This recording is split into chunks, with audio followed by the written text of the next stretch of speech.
think what we're doing is very important.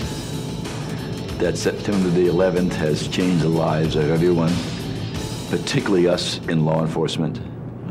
When this first happened, everybody was shocked, they were scared, they were angry, and then confused. And I think today, this entire country is all for those things.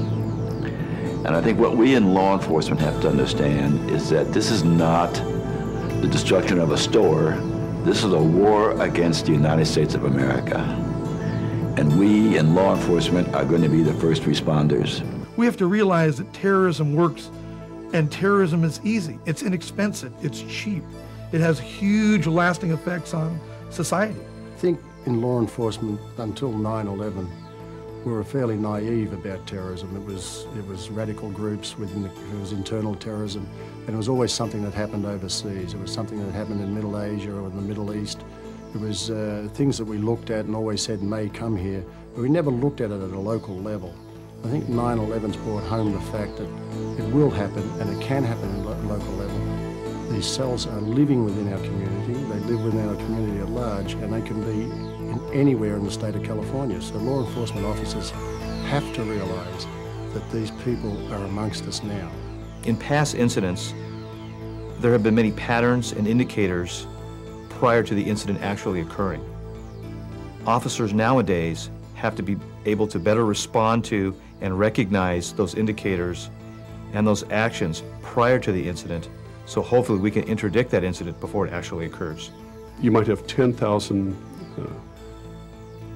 things happen, and only one of those could lead to a terrorist incident, but if we're not aware, and if we don't look for things that could possibly cause it, then we're kind of missing the boat, because terrorism is our newest, biggest realized crime and threat.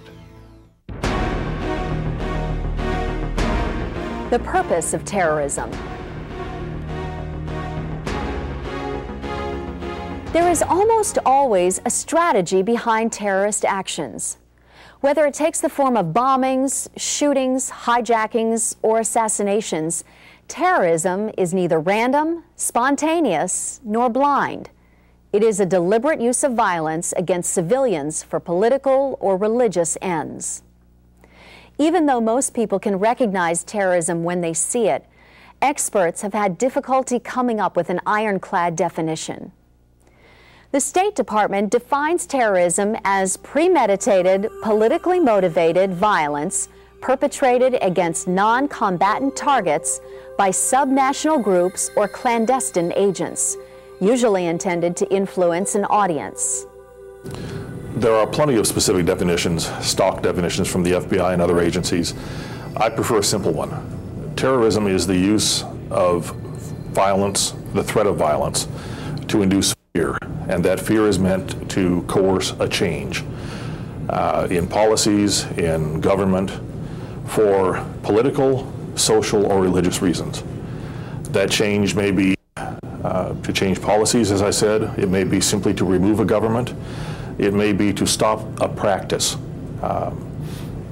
For political reasons, to change a government, from a democratic government to a socialist government or any other kind, from a secular government to a religious government. The point is to use the psychological impact of violence or the threat of violence to effect political change. As we teach people how to be counter-terrorists, terrorists around the world are teaching people how to be terrorists. And therefore, they get better at what they're doing the longer they exist. They not only get better, but they get more lethal, because the frustration to achieve the goals in early terrorist acts leads them to become more desperate and do larger scale terrorist activities. Unable to achieve their unrealistic goals by conventional means, terrorists attempt to send an ideological or religious message by terrorizing the general public. Through the choice of their targets, which are often symbolic or representative of the targeted nation, terrorists attempt to create a high-profile impact on the public of their targeted enemy or enemies with their act of violence. In doing so, they hope to demonstrate various points, such as that the targeted government cannot protect its own citizens, or that by assassinating a specific victim, they can teach the general public a lesson about espousing viewpoints or policies other than their own. Terrorism exists and has existed through the ages as a tool for people who have no other way to make themselves heard.